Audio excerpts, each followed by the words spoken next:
Hello and welcome everyone to season one of the B2B POD. Our topic of this episode was why you must create a brand new lead scoring model in 2022 to talk to hidden SQLs. This is a very significant challenge in the B2B space with the demand generation and the funnel through the start to finish and really how you can progress the leads. I'm your host, Radwa Hassan, and I have the absolute pleasure to be hosting Umesh Malhotra for this episode. Welcome to the B2B Pod by the Pulse of Dubai with your host, Radwa Hassan. This show is brought to you by Logicron. Welcome to the Pulse of Dubai in the B2B podcast, Umesh. It's really a pleasure to host you for this episode. Thank you so much for welcoming me. Looking forward to it. Thank you. And would be really great if you could do a quick introduction to our audience so that they would really get a very good view of your experience and your background. Yes, absolutely. So I've been in the marketing space for about almost 20 years, worked in a variety of different verticals, both B2B and B2C, here in San Francisco, California. I have a strong vision of applying lead management as a single process. In other words, I've got a digital DNA in me and planning, execution, and the whole analysis of demand generation or digital programs. And currently, I'm working for a PCB manufacturing company in the SaaS software space. That's what I've been doing for a long time. So I'm happy to help here with any questions that could help the community in all facets of marketing. Perfect. Thank you so much, Umesh. And this really falls in to our topic of this episode was why you must create a brand new lead scoring model in 2022 to talk to hidden SQLs. This is a very significant challenge in the B2B space with the demand generation and the funnel through the start to finish and really how you can progress the leads. And I believe that during the pandemic, there has been a lot of change, the before and after. So, really, how do you see that in the Americas? If we're going to reflect into a different side of the world, and also the before and after challenge of qualifying leads and how you see that. The challenge, we always had a challenge of, making sure the conversions are high from an MQL to an SQL stage, ultimately, converting into SQLs. But COVID has actually created a big problem in the lead generation world. We have a lot of spam coming in. We don't want to spend a lot of time on MQLs that are not going to convert. Sales team and business teams are struggling with creating a pipeline with solid opportunities. So there's a lot of noise, in other words, that's interfering with our whole entire demand gen strategy. So, and of course, if you remove the spam, then there's other areas that we need to touch, and I guess we'll talk about it today. Absolutely. Do you see that it was much easier to do that conversion before the pandemic? Definitely, because before we knew that a person who's they didn't have any budget problems first. It's one of the pain points now that a lot of industries, depending on what industry you touch on, are struggling with. Should we like I don't know, the medical device space or the manufacturing space in the healthcare? Great. They have a lot of budget. They know this market is not dying anytime soon. They need a lot of equipments that are being manufactured. But if you look at other areas like retail, for example, during COVID, a lot of supermarkets were closed. There was a lot of online deliveries that were happening on your groceries, for example. So it just depends on what industry you talk about. But people are not going to the office a lot. At least now I'm hearing a lot of companies are announcing that you can come back to work. But during COVID, the whole team was struggling because how do we get a hold of this person on a voice call? You're sure we're all on emails, but there's a lot of emails that have increased because the voice call percentage has dropped aggressively because no one's going to work at that time. And that, yes, some people have forwarded their landline to their mobile, but it's still been a problem of connecting from prospect to a customer and vice versa. Certainly. This is really critical in the conversion and the acceptance of even internally or externally of your audience, that being the sales internally and of course with the clients externally. Of course, the COVID has accelerated digital in a way that we were all aspiring to see. But again, there is a lot of digital fatigue that I'm seeing. People are becoming engaged again with a face to face and more on board with coming back to less digital, I would say. They don't engage as much as the beginning of the COVID because they feel like there is now another option, like to come to the face to face. So I think that's in favor also of creating a good balance between both. So, what are, if we are going to say, your recommendations for marketeers to enable sales with better qualified leads? What would be your strategy for better qualified leads and structure if this is going to be like a plan that people could go and take out? Yes, you're absolutely right. It's definitely created a big balance, and for a better or the worse, that time will tell. Because I know a lot of people,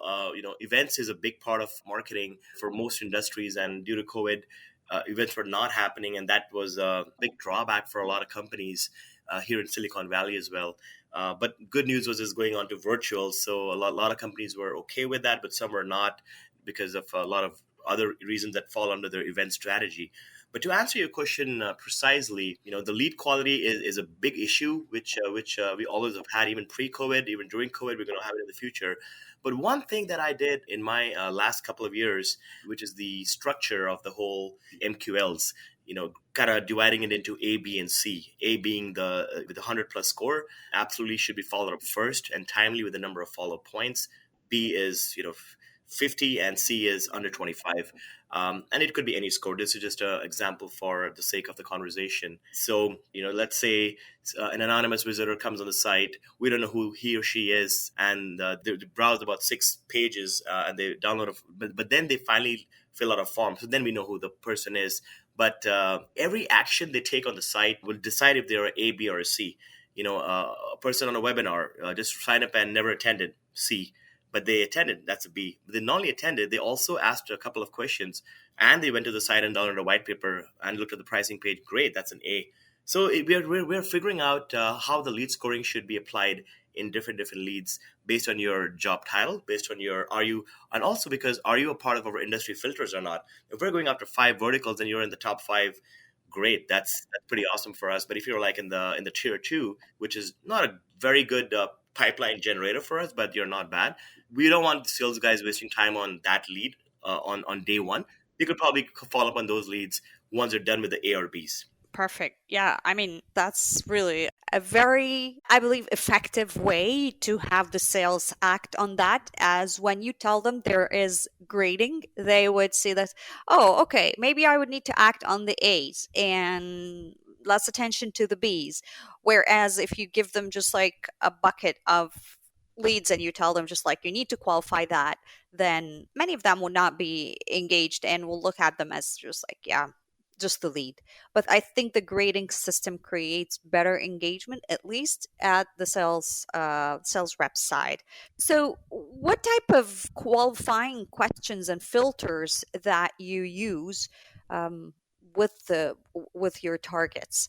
In order to have a better grading, or rather to move them through the grading system? That's a great question. So obviously there's, when we're going after it depends on how many MQLs and how the budget, of course. But let's say you are going after high tech, as one of your verticals, and you want at least 300 MQLs from that vertical in the next 45 days. And based on the cost per lead, you do the analysis and you say, okay, this is the amount of my money I have. Can I get that many leads in that much price? Let's say you can. That's an easy problem. Easy solution. But if let's say you want 250 leads and you have a decent sized budget, the best way to go after this was not just get the cost per lead, even if you have to pay a little extra. Let's say the cost per lead is only not $60, $60 a lead. Let's say it's $100 lead. But what you can do to get a higher quality lead is you're not only making sure that you get their name, number, email, industry, and all the other fields that you want them filled out, but also asking them a couple of extra questions which matter to your sales team. Because at the end of the day, the sales/biz business development teams are going to follow up on all these MQLs, and they need to get excited. So what we do is we not only are launching campaigns, whether it's a content syndication campaign or an email campaign, whatever the campaign is, we're also asking them to give us accounts that they want to go after. They might say, oh, great, we're going after energy, semiconductors, and high tech. here's 45 companies that I want to go after, and there are three salespeople. We'll take those 45 companies, do an analysis on our end using Zoom Info or Apollo, extract 4 to 5 prospects per account, create a list of a couple of hundred people that are solid because they're trying to get to these accounts, and we can squeeze in some a dozen or two from our end as well for each vertical. Now we got a list to go after with qualifying questions. We have a budget. Scoring is great because we know that out of these three verticals, we want definitely high tech is creating 70% of the revenue, and the remaining 10 or 15% is from the other two verticals. So we plan it that way. This is just a very quick strategy, what I'm sharing, but it depends on a lot of other things as well. Certainly. I mean, that also, I believe, from my experience, has helped when we tried similar techniques for the qualification. How do you see buyer intent as a qualifying approach works for you, or really helps with the process? Yeah, buyer intent is definitely a little more expensive on the depending on the marketing budget. It is on a higher side. A lot of companies adopt buyer intent solution like Tech Target or Demand Base. And what it does is, if you have the budget, I know in some companies I've been at, I have used buyer intent, and as a part of my strategy, basically what it does is, you upload your company names, and now the system is keeping a binocular view on which people or companies under the umbrella that you're going after are looking for. It's kind of like an air cover. It's maintaining that air cover and seeing, and you get a report every day or every week, depending on how you set up your daily digest or weekly digest. It'll tell you, hey, guess what? 4 companies from the accounts that you have shared that you want to keep an eye on. These people in these job titles have downloaded or search for these keywords on those websites. So you have a lot of detail. And if you pay the cost per lead, which is usually on an average of about $200 per lead, it's called a QSO, which is Qualified Sales Opportunity. Then what it does is that account will also give you some extra information that's extremely useful and valuable for your teams. Is that, oh, guess what? This John Smith at IBM, who's looking for these software solution that you're going after, is now hunting and searching for these 4 competitors excluding you or including you. You will know that kind of detail. And then you're like, oh, wow, this person is already out in the market looking for a solution. He's already hunting for my competitors. I want to talk to this person before they do. So these are some of the extra valuable information you get from using buyer intent, but it's pricey. This show is brought to you by Logicron, a leading demand generation company, providing solutions and synchronizing all your B2B needs logically. Would you rather pay less for a larger number of MQLs or a much higher cost for an SQO? Yeah, that is a fantastic question, actually. A question that we are asked every quarter when we are figuring out our strategy moving forward. Some quarters we are looking for a lot of volume and some we're not. And how we determine that is that if we are going and experimenting, 3 new verticals, for example, then we don't want to get a lot of MQLs on day one itself. We want to pace it out with like a pulse moment that we check it out, we see how it's going. Oh, great, the phase 1 worked. Let's do phase 2. But it's just a matter of what's your ASPs, your average selling price, because you have to have an ROI. Otherwise, you don't really need marketing. So you're making sure that whatever you're doing to get the SQLs has some kind of a booking amount in the future on closed one. So you have to make sure your attribution for each channel or media buy that you're going after gives you a return. You have to have that. But it totally depends on a lot of things to determine, like for example, in my current company, we have about 10 verticals, almost a dozen verticals that give us revenue. But there are only 2 that are extremely giving us more than half of our revenues. And the rest are not equally, but divided among many others. But we see a lot of potential growth because we never really went after those verticals. But now we see customers coming in. So we want to make sure that, hey, this looks like a great vertical because 2 customers have come in without even pulling a muscle. Why don't we go after those verticals? So it just depends totally. Sometimes I think it's better to do less volume and pay more. But that depends on your ASP, like I said, and also what your sales cycle is. If your sales cycle is going to be 2 years because you're going after billion-dollar accounts to get $100 million or more than 10 million in revenue, then you don't really have a lot of leads. You only go after 150 leads and close maybe 17% on an average in terms of opportunities, and maybe 1 or 2% become customers because that's a big deal. But in our case, in SaaS softwares, you can go after thousands of MQLs because you're only getting about 30 to 40,000 or 60,000 in revenue. So you need to go after a lot of MQLs. So I gave a little more detailed explanation for your question because I know this is a big problem for a lot of marketers in nationwide, but even globally.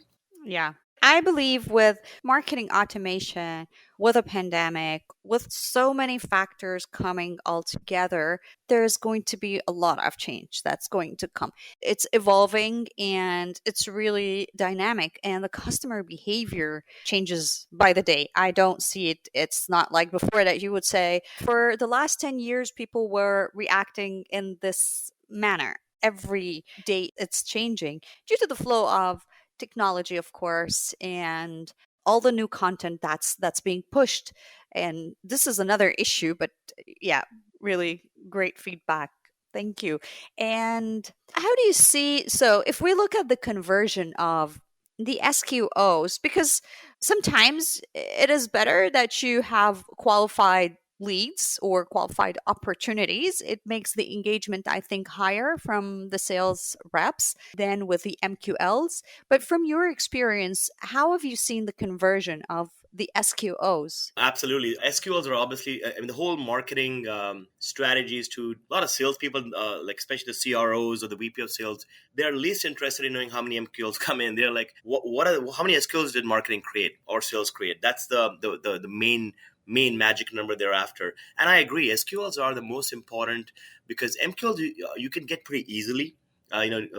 Sending out an email campaign and making people download a white paper or an ebook is not difficult these days. You can buy those leads, give it a publication, and they go after. But the problem with those MQLs is you have to do a lot of lead nurturing. Conversions are very, very tardy on an MQL from a content syndication campaign or an email campaign. But if you have an SQL, and of course, there are many different ways. We tried out doing BANT SQLs for budget, authority, need, and time to give solid SQLs, and that created and we had a higher lead scoring on that.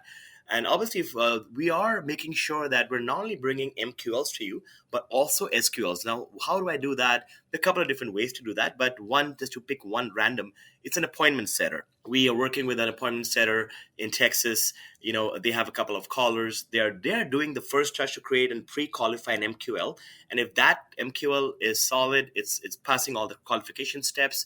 They have answered all the qualifying questions perfectly. It matches our industry filters. So they're doing all the work. We're not paying even $1 yet. And after it gets qualified, then MQL, the person has agreed to speak to a salesperson. And if that call goes well and the person's on the call, so we've already given them a pre-SQL, in other words, which is almost an opportunity because the person knows what we do, who we are, what is our business like, and we're also answered some questions from a vendor. So those are higher SQLs. SQLs are a couple $100. This is a $400 appointment. But that really, really works a lot, very highly for us. In fact, that's our number one campaign today, where we're creating appointments for sales teams. So it's a very high quality MQL. We call it an MQL, but it's actually an SQL. So that's how we differentiate it. So you should always have your MQLs, but at the same time to fill the gap. Because what if the MQLs don't convert? You have a bad pipeline. Your KPIs are not helping you out, and it embarrasses you in front of the audience. You want to make sure that you have a backup plan to create X number of SQLs, just exactly for that purpose. But again, it depends on the budget as well. Yeah, I'm with you on that because I personally, better for me to put $10,000 for SQLs or for qualified opportunities than spending 20 on hundreds of MQLs that have poor conversion rate. So, yes, as you said, you pay a higher cost, but it's still at the end, the conversion is higher, the engagement from the internal audience is higher, the propensity to close this opportunity is definitely much more worth the investment. Yes. One more thing to add there is, when you are paying $20,000 to get an SQL, which is great, that's for lucky companies that are only going after one or two verticals. But if you have like a dozen industries you're going after, and that means 20 times a dozen, that's a pretty big budget for a quarter. then you are struggling like, oops, what do I really do? Because I need SQLs from these 10 or 12 industries, but that's a lot of money on a marketing budget. So then you kind of have to prioritize, okay, I want to make sure that these three industries are already so good. We're getting the revenue already. So we can live off MQLs because they know who we are, we know who they are, and what their pain points are. And then you use SQLs for industries that are not closing that easily, like energy, for example, or some other industries that are not very good for a company. We want to make sure we get higher opportunity, like an SQL, because we don't want to waste the MQLs because we know that this vertical is not our number one sweet spot. Yeah, absolutely.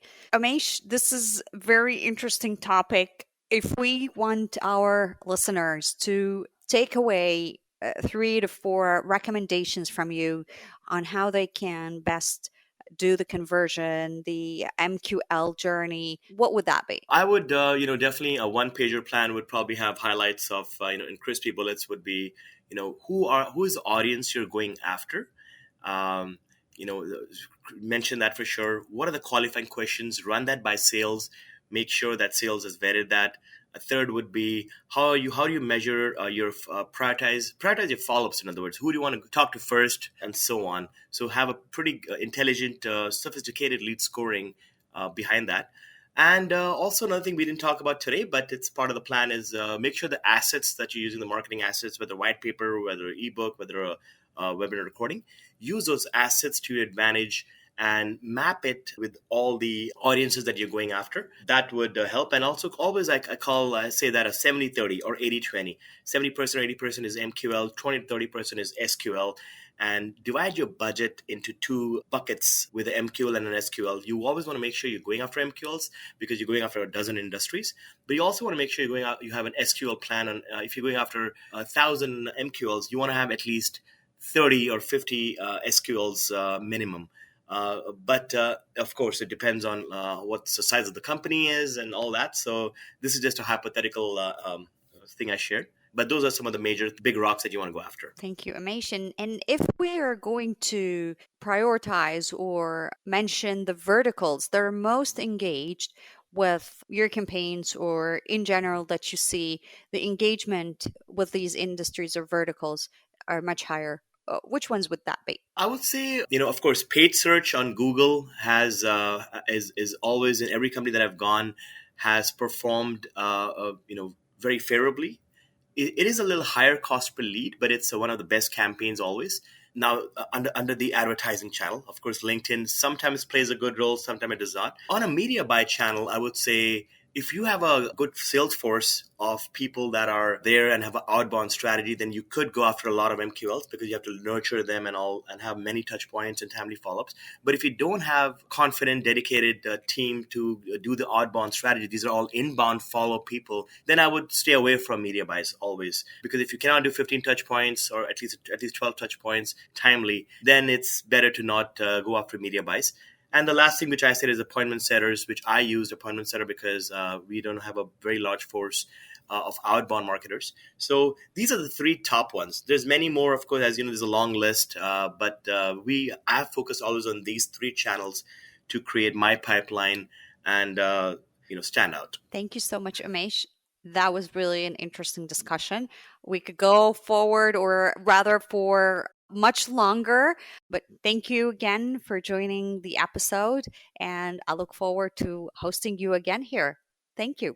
Yeah, thank you so much for inviting me here. I had a great time and hope the community that's listening to this enjoys our discussion and gets some good points out of this to implement into their strategy. Thank you once again for calling me. Thanks, Umesh. Thank you for tuning in to this episode of the B2B Pod by the Pulse of Dubai with your host, Radwa Hassan. This show was brought to you by Logicron. If you aren't already, make sure you subscribe to our podcast on Spotify, Google, or Apple Podcasts. If you have any questions or suggestions, you can visit us on thepodcast.ae and follow us on social media at the B2B Pod. See you next time.